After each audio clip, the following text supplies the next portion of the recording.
Hello everyone, welcome back to RK's Academy. I hope you all are doing well. So we are back with the sixth lecture of this General Awareness MCQ series, which is very important for your SSC CGL 2023 Tier First examination. इस series में हम previous year MCQs discuss करते हैं। अभी तक हमने 5 lectures इस series पे बनाए हुए हैं, ऑलरेडी हमारी चैनल पे अपलोडेड है। वो आप जाके प्ले लिस्ट में वो देख सकते हैं अगर अभी तक आपने वो नहीं देखे हैं। चैनल को सब्सक्राइब अभी तक नहीं किया है तो चैनल को सब्सक्राइब करें, और टेलीग्राम पे अभी तक नहीं जुड़े हो तो टेलीग्राम पे जुड़ जाइए। वहाँ पे हम डेली मॉक्स कंडक्ट करते हैं और पीडीएफ्स जो कि इम्पोर्टेंट रहते हैं आपके एग्ज़ाम के लिए, कोई भी स्टडी मटेरियल या कुछ नोट्स आपके लिए इम्पोर्टेंट रहते हैं वो हम टेलीग्राम पे शेयर करते हैं, और इस लेक्चर का भी पीडीएफ जो है वो हम टेलीग्राम पे शेयर करते हैं। तो टेलीग्राम पे जुड़ जाना आपके लिए बहुत ही इंपॉर्टेंट है। लिंक डिस्क्रिप्शन बॉक्स में दे रखा है, वहाँ से जाके आप टेलीग्राम पे हमारे साथ जुड़ सकते हो। कोई भी डाउट्स कुछ भी आपको कहना होगा तो आप हमें कमेंट्स या टेलीग्राम पे आप हमें मैसेज कर सकते हैं। तो आज हम इस लेक्चर में कुछ इंपॉर्टेंट क्वेश्चंस पे बात करेंगे, डिस्कस करेंगे, एक्सप्लेनेशन देंगे, और आगे कैसे इस पे क्वेश्चंस आ सकते हैं और कौन कौन से इंपॉर्टेंट पॉइंट्स हमें याद रखने हैं उन पे हम बात करेंगे। तो स्टार्ट करते हैं हम पहले क्वेश्चन से, जो कि हमारे पास पहला क्वेश्चन है, which is Bimbavati Devi is an exponent of which Indian dance form. तो बिंबावती देवी जो है किस डांस फॉर्म की एक्सपोनेंट है? क्या वो चाऊ, मणिपुरी, कथकली, ओडिसी? मैं बताना चाहूँगा आपको, ये जो डांसेस है मणिपुरी, कथकली और ओडिसी, ये क्लासिकल डांसेस है।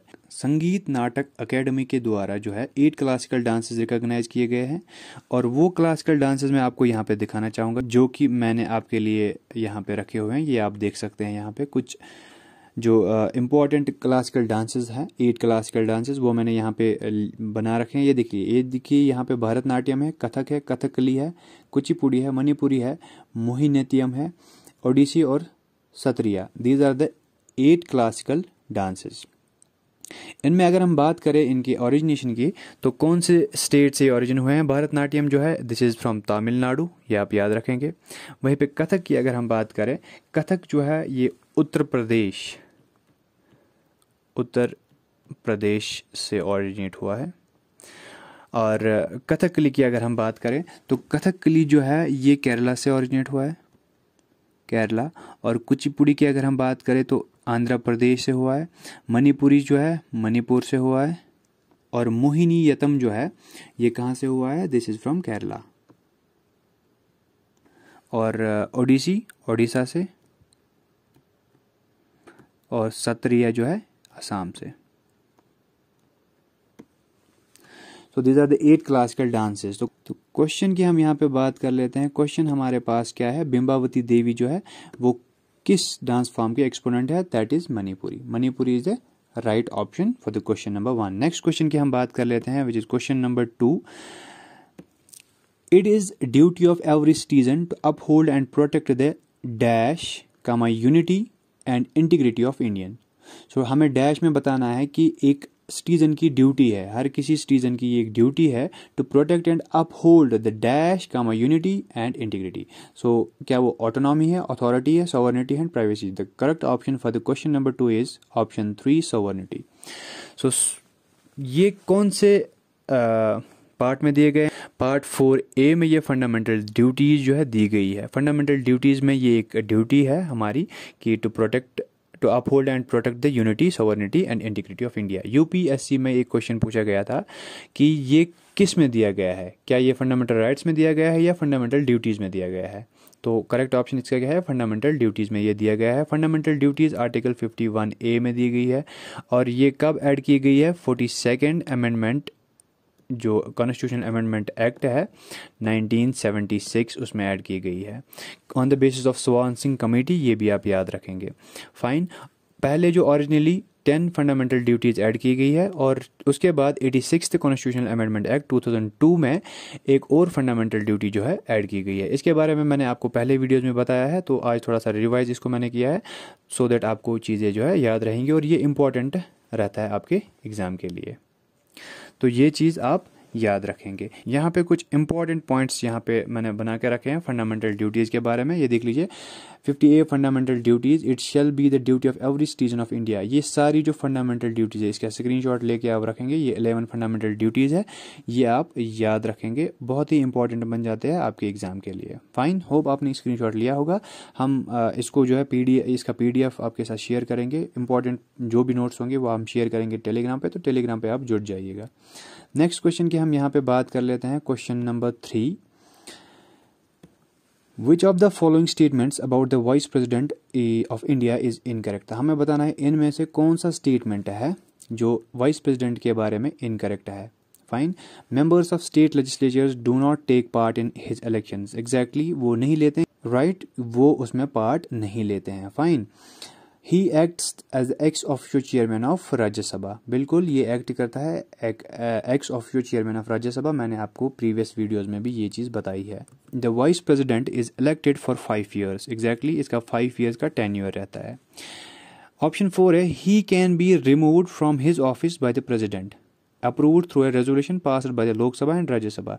तो ये कैसे रिमूव किए जाते हैं? जो रेजोल्यूशन होता है उसको पास किया जाता है बाय इफेक्टिव मेजॉरिटी इन राज्यसभा। राज्यसभा में मेजॉरिटी के साथ वो रेजोल्यूशन पास होना चाहिए, तभी जो है इसको रिमूव किया जा सकता है। फाइन, तो इसका जो ऑप्शन है, correct option, that is option 4। President के बारे में थोड़ा सा यहाँ पे कुछ इंपॉर्टेंट जो हमने आर्टिकल्स लिए रखे हैं, दैट इज यहाँ पे आप देख सकते हैं। इंपॉर्टेंट कुछ आर्टिकल्स है। आर्टिकल 63 हमें क्या बोलता है? There shall be a vice president of India. Article 64 बोलता है the vice president shall be ex officio chairman of the council of states and shall not hold any other office of profit. So option 2 के बारे में ये था। Article 65 हमें बता रहा है the vice president shall act as president in the event of occurrence of any vacancy in the office of the president by reason of this death. तो डेथ या रिजिग्नेशन या रिमूवल की अगर प्रेसिडेंट को होगा तो वाइस प्रेसिडेंट एक्ट करता है as a president. Fine, election of vice president article 66 में है। फाइन, आर्टिकल 93 में है there will be Lok Sabha speaker and deputy speaker of the house. Fine, तो ये चीज़ें कुछ इंपॉर्टेंट आर्टिकल्स है आपके एग्जाम के परस्पेक्टिव से, तो इनको आप याद रखेंगे, नोट डाउन करके रखेंगे अपने पास और रिवाइज करते रहेंगे जब तक आपका एग्जाम हो जाएगा। फाइन, नेक्स्ट क्वेश्चन की हम यहाँ पे बात कर लेते हैं, which is question number 4। The Kuchipudi classical dance, अभी मैं क्लासिकल डांस की बात कर रहा था, is accompanied with which type of music. तो इसको किसके साथ एकम्पनी किया जाता है? दैट इज, यहाँ पे आप देख लीजिए, Carnatic music. Carnatic music is the correct option for this question number 4। Fine, और कार्नेटिक म्यूजिक जो है ये लाइक किया जाता है साउथ इंडिया में, ये भी आप याद रखेंगे, और इसको यूज किया जाता है to accompany the classical Kuchipudi dance. Fine, next question की हम यहाँ पे बात कर लेते हैं, which is question number 5। Which Indian budget introduced a statement highlighting the gender sensitivities of the budgetary allocations? तो कौन सा बजट ऐसा था जिसने इंट्रोड्यूस किया था क्या स्टेटमेंट, एक statement highlighting gender sensitivities of the budgetary allocations. तो वो कौन से साल का बजट था? Fine, so that was 2005 to 2006 का जो बजट था उसमें ये चीज़ इंट्रोड्यूस की गई थी। बजट का थोड़ा यहाँ पे मैं आपको दिखा दूं, जो यूनियन बजट होता है इसके बारे में थोड़ा सा यहाँ पे जान लेते हैं।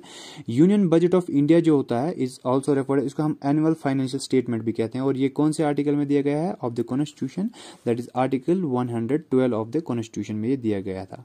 Fine, the government presents it on the first day of February. कब किया जाता है? First day of February. पहले ये कब होता था? ये पहले जो है लास्ट डे ऑफ फेब्रुवरी जो है मनाया जाता था। Fine, so it could be martialized before the beginning of the new financial year in April. तो अप्रैल से स्टार्ट होता है new financial year. Until 2016 it was presented on the last working day of February by finance minister in parliament. ये चीज़ आप याद रखेंगे। Fine, बाकी कुछ इंपॉर्टेंट पॉइंट्स यहाँ पे होंगे तो वो आप खुद देख लेंगे। बाकी हम नेक्स्ट क्वेश्चन पे यहाँ पे बात कर लेते हैं। क्वेश्चन नंबर 6 हमारे पास है, according to union health ministry a new display image with a warning written as tobacco causes painful death will be printed on tobacco products manufactured imported और पैकेज्ड ऑन और आफ्टर। तो एक जो display image होगी tobacco products पे, जैसे कि cigarette का एक डिब्बा होता है, उस पर लिखा होगा, क्या लिखा होगा? टोबैको कॉजेज पेनफुल डेथ और इमेज बनाई हुई होगी उस पर। तो ये कब से आपको बोला गया ये होगा, तो इसके लिए जो डेट दिया गया था that was 1 December 2022। Correct option इसका क्या है, 1 दिसंबर 2022 से ये किया जाएगा। और उसके बाद और एक चीज़ है, टोबैको यूजर्स डाई यंगर। ये एक मैसेज है जो दी जाएगी और ये डिस्प्ले कब की जाएगी, it will be displayed on 1 दिसंबर, 1 दिसंबर 2023 से ये चीज़ क्या है, डिस्प्ले की जाएगी on the tobacco products. Fine. और ये जो था 1 दिसंबर 2022 में जो उसके बाद बोला गया था, और ये चीज़ कब बोली गई थी कि 1 दिसंबर 2022 के बाद ये मैसेज दी जाएगी, इट वाज जुलाई 21, 2022 लोगों को तब ये चीज़ बताई गई थी। फाइन। तो ये इंपॉर्टेंट कुछ डेट्स है, ये आप याद रखेंगे। नेक्स्ट क्वेश्चन की हम यहाँ पे बात कर लेते हैं, which is question number 7। Ishwar Chandra Vidyasagar set up school for girls. तो ईश्वर चंद्रा विद्यासागर जो थे, ये बहुत ही एक इम्पॉर्टेंट पर्सनैलिटीज़ है, इनको आप अच्छे से देख लेंगे। तो इन्होंने क्या किया था, इन्होंने एक स्कूल जो है गर्ल्स के लिए सेटअप किया था। वो कहाँ पे सेटअप किया था इन्होंने, इट वाज कलकत्ता में इन्होंने ये स्टार्ट किया था। Due to his active mobilisation and support, जो विडो मैरिज एक्ट था वो कब पास किया गया था, इट वाज 1856 में वो पास किया गया था, इसकी एक्टिव मोबिलाइजेशन और सपोर्ट की वजह से। फाइन। और इनको जो ये विद्यासागर का टाइटल जो था वो कब इनको मिला था और क्यों मिला था, इनको ये ग्रेजुएशन कॉलेज और संस्कृत कॉलेज जो थे और कलकत्ता से ये मिला था, due to his excellent performance in Sanskrit studies और फिलॉसफी में जो ये थे एक्सलेंट परफॉर्मेंस की वजह से इनको विद्यासागर का टाइटल मिला था। फाइन। और इनको फादर ऑफ बंगाली प्रोज भी कहते हैं, ये चीजें आप याद रखेंगे। नेक्स्ट क्वेश्चन की हम यहाँ पे बात कर लेते हैं, question number 8। The proposed Rowlatt act of 1919 allowed detention of political prisoners without trial for। So Rowlatt act of 1919, इस पे बहुत बार क्वेश्चन आ चुके हैं कि राउलेट एक्ट कब पास किया गया था, इट वाज 1919, ये आप याद रखेंगे। इसके लिए जो पूरा डेट जो है इट वाज मार्च 1919, इसमें ये पास किया गया था। और राउलेट एक्ट बेसिकली क्या था, ये बोला गया था कि जो पॉलिटिकल पार्टीज है विदाउट एनी ट्रायल, जब भी आपको कोई सस्पेक्ट लगे विदाउट एनी ट्रायल उनको जो है जेल में रख लीजिए। और कितने सालों के लिए रखना है वो क्वेश्चन आपको पूछा गया, इट वाज 2 ईयर्स, 2 ईयर्स के लिए उनको जेल में रखने के लिए बोला गया था। इसके बारे में थोड़ा सा और बता दूं मैं, ये जो पास किया था किसने किया था, इट वाज इंपीरियल लेजिस्लेटिव जो काउंसिल था उन्होंने ये पास किया गया था। और इस एक्ट को पास करने से एक राइट जो था वो जो है सस्पेंड किया जाता था, that was habeas corpus. Fine. ये क्वेश्चन बहुत बार पूछा गया है कि कौन सा राइट राउलेट एक्ट से पास करने से सस्पेंड किया गया है, दैट वाज हेबस कॉर्पस, ये आप याद रखेंगे, it was habeas corpus. Fine, ये आप याद रखेंगे। और इसके बारे में थोड़ा सा और मैं बता दूं, इसका जो दूसरा नाम है it is also known as anarchical and revolutionary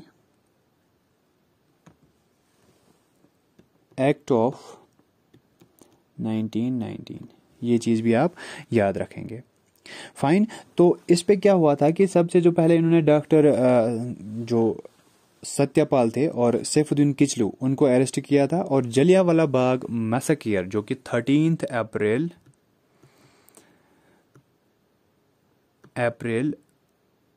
1919 में हुआ था। जलियांवाला बाग मैसेकियर 13 अप्रैल क्या डेट है, बैसाखी, 13 अप्रैल को बैसाखी होती है, ये भी आप याद रखेंगे, पूछे जाते हैं ऐसे डेट्स।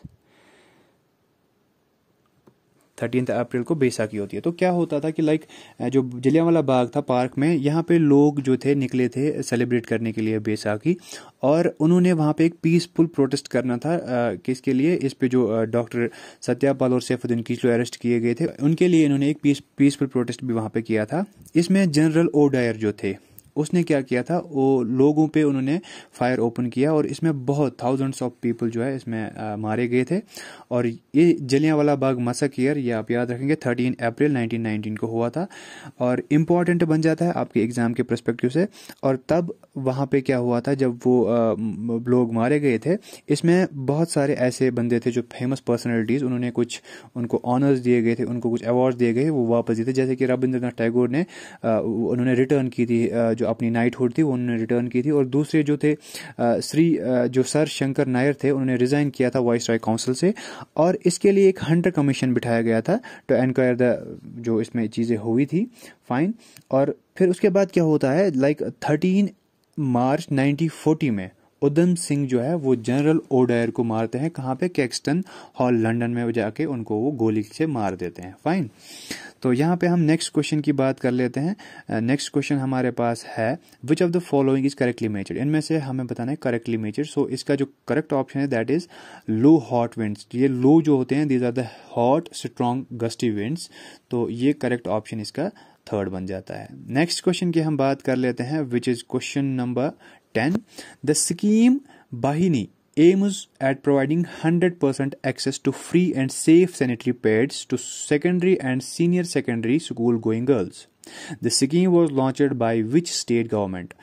तो क्वेश्चन आपको समझ आ गया होगा कि वाहिनी स्कीम एक लॉन्च की थी, किस स्टेट गवर्नमेंट ने ये लॉन्च की थी, जिसमें हमें जो लड़कियां होती थी 9th क्लास से ऊपर जो लड़कियां थी उनको क्या फ्री सैनिटरी जो है पेड्स दिए जाते थे। तो वो कौन से स्टेट गवर्नमेंट ने जो है पास किया था? तो इसका जो करेक्ट ऑप्शन है दैट इज सिक्किम। सिक्किम जो थे उन्होंने ये जो स्कीम जो थी स्टार्ट की थी वाहिनी स्कीम। इन्होंने और एक स्कीम जो है स्टार्ट की थी दैट वाज अम्मा योजना। इसमें क्या होता था, जो कि अनएम्प्लॉयड या हम ऐसे बोल सकते हैं नॉन वर्किंग मदर्स थी, वो उनको क्या दिया जाता था 20,000 एनुअली उनके बैंक अकाउंट्स में क्रेडिट किए जाते हैं। फाइन। तो सिक्किम का कैपिटल कौन है? गैंग टोक। फाइन। और वहां के गवर्नर कौन है? गंगा प्रसाद। और वहां के सीएम कौन है? प्रेम सिंह तमंग। ये चीजें आप याद रखेंगे, इंपॉर्टेंट बन जाते हैं आपके एग्जाम के लिए। नेक्स्ट क्वेश्चन की हम यहाँ पे बात कर लेते हैं which is question number 11. The competition amendment bill 2022 proposes to reduce the timeline for CCI. CCI stands for Competition Commission of India to pass an order on transactions from 210 days to dash days. तो इन्होंने एक order जो है पास किया था कि transactions का जो डेट था वो 210 डेज से अब 150 डेज किया जाएगा। फाइन। ये आप देख लेंगे, कुछ इंपॉर्टेंट पॉइंट्स इसमें जो बिल में है वो आप देख लेंगे। इसमें एक और चीज़ है कि जो ये जो अमेंडमेंट बिल था, इसने एक कंपटीशन एक्ट जो एक्ट था वो इसने अमेंड किया था, दैट वाज कंपटीशन एक्ट 2002। ये क्वेश्चन भी पूछा गया है आपके एसएससी के द्वारा कि कौन से एक्ट को इसने अमेंड किया है। फाइन। इस बिल ने कौन से एक्ट को अमेंड किया गया है, दैट इज कंपटीशन एक्ट 2002 को इसने अमेंड किया है। नेक्स्ट क्वेश्चन की हम यहाँ पे बात कर लेते हैं। क्वेश्चन नंबर 12 हमारे पास है at present the grand trunk road extends from dash to dash in India. तो वो कहाँ से कहाँ तक एक्सटेंड होता है इंडिया में? ग्रैंड ट्रंक रोड, जिसको हम और एक नाम से जानते हैं दैट इज जर्नेली सड़क से भी जानते हैं और सड़क आजम से भी जानते हैं, जो कि शेर शाह सूरी ने बिल्ड की थी। फाइन। और ये कहाँ से? It is Amritsar to Kolkata ये जो है एक्सटेंड होती है। फाइन। ये आप याद रखेंगे। It is one of the oldest and longest major roads in South Asia. Fine. ये चीज़ आप याद रखेंगे। नेक्स्ट क्वेश्चन की हम यहाँ पे बात कर लेते हैं। क्वेश्चन नंबर 13 हमारे पास है what is the average circumference of the standard cricket ball in international cricket. तो इंटरनेशनल क्रिकेट में एक क्रिकेट बॉल जो होती है उसका कितना स्टैंडर्ड सर्कमफरेंस रहता है. सो इसका जो करेक्ट ऑप्शन है that is 8.81 inches to 9 inches. Fine. Next question की हम यहाँ पे बात कर लेते हैं. Which of the following festivals is known as Vijaya Utsav. So इनमें से हम किस फेस्टिवल को और एक नाम से जानते हैं that is Vijaya Utsav. That is Hampi festival. Hampi festival को हम विजया उत्सव से भी जानते हैं. फाइन. ये आप याद रखेंगे. और ये कहाँ पे मनाया जाता है दैट इज कर्नाटका स्टेट में ये जो है हम्पी फेस्टिवल सेलिब्रेट किया जाता है. और पुष्कर फेयर जो है, पुष्कर फेयर को और एक नाम से हम जानते हैं that is Pushkar camel fair. Pushkar camel fair. This is one of the biggest cattle camel fair. Fine. और लोकली इसको कार्तिक फेयर भी कहते हैं. ये चीज भी आप याद रखेंगे. पुष्कर सिटी जो है ये पुष्कर जो है एक सिटी है कहाँ पे, अजमेर डिस्ट्रिक्ट, राजस्थान के अजमेर डिस्ट्रिक्ट में ये एक सिटी है पुष्कर सिटी. फाइन. ये आप याद रखेंगे. नेक्स्ट क्वेश्चन की हम यहाँ पे बात कर लेते हैं. Question number 15. The type of forests located in mid latitudinal coastal region is. तो वो कौन से फॉरेस्ट्स होते हैं. इसका जो करेक्ट ऑप्शन है that is temperate evergreen forests. Option 4 temperate evergreen forests. Next question की हम यहाँ पे बात कर लेते हैं. Question number 16. When did Prime Minister Narendra Modi integrate selected fitness enthusiasts of the country in the first session of Fit India Dialogue as a part of Fit India movement? तो कब किया था इन्होंने ये. It was 24th September 2020. Fine.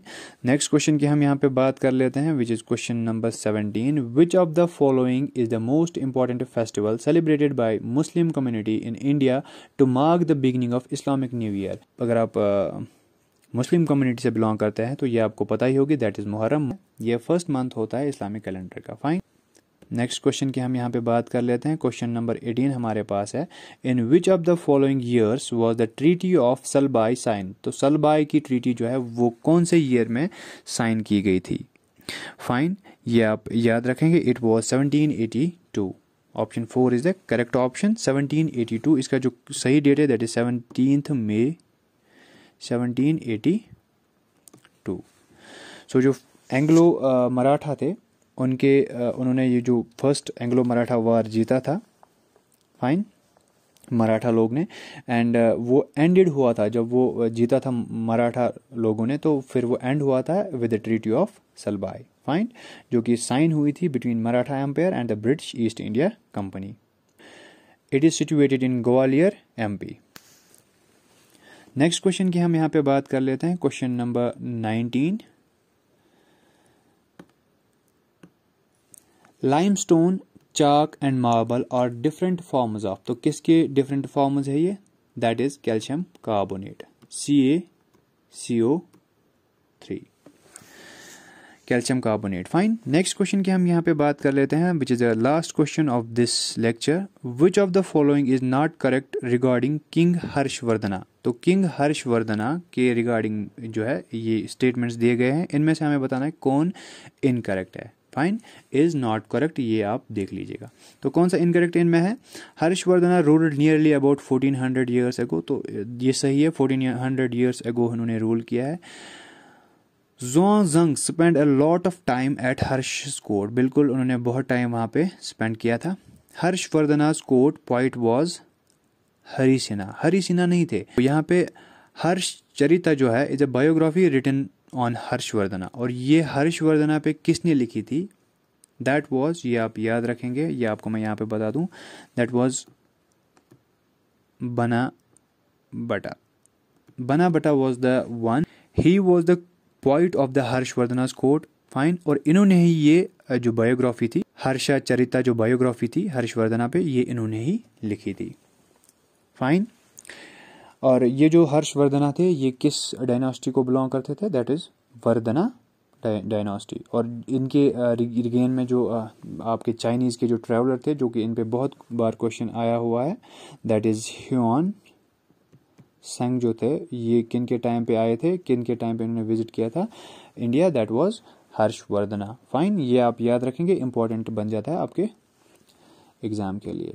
Fine, उम्मीद है आपने lecture enjoy किया होगा और बहुत कुछ सीखा होगा यहाँ से। अगर आपको स्टडी मटेरियल या कोई भी चीज़ चाहिए एग्जाम के लिए या स्टडीज़ के लिए तो आप हमें टेलीग्राम पे जो मैसेज कर सकते हैं, वहाँ पे हम आपके साथ बात कर सकते हैं टेलीग्राम पे। टेलीग्राम की लिंक डिस्क्रिप्शन में दे रखी है, वहाँ पे जाके आप हमें टेलीग्राम पे मैसेज कर सकते हैं। फाइन, अभी तक चैनल को सब्सक्राइब नहीं किया तो चैनल को सब्सक्राइब करें, वीडियो को लाइक और शेयर किया करें, और मिलते हैं हम नेक्स्ट वीडियो में। तब तक के लिए टेक केयर।